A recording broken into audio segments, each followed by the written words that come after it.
我哋一齊整蛋撻，牛油士粒，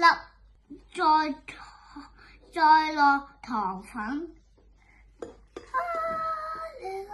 跟住就開機9環，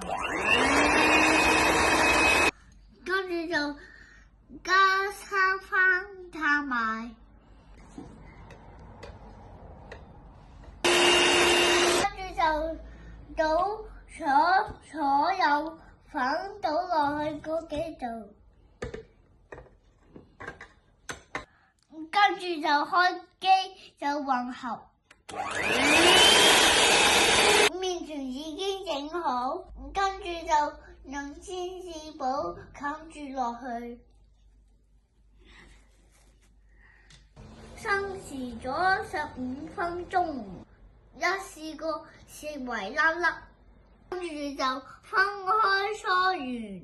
係啦，本點樣搓圓啊？叻啲咯。嗰樣攞起粒先少粉，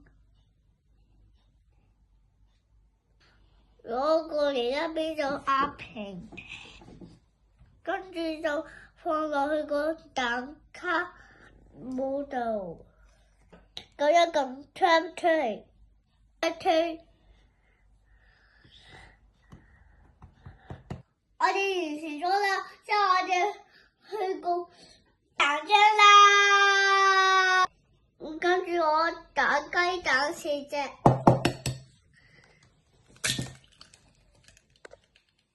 打到啲雞蛋成副都係，跟住就攪勻啦啲，我哋就煮蛋漿，用啲糖倒落去水度，輕輕煮溶佢。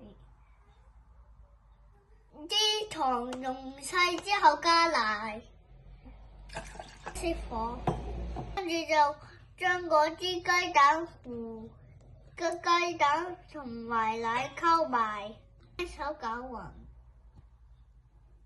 跟住就過晒去熱焗爐10步。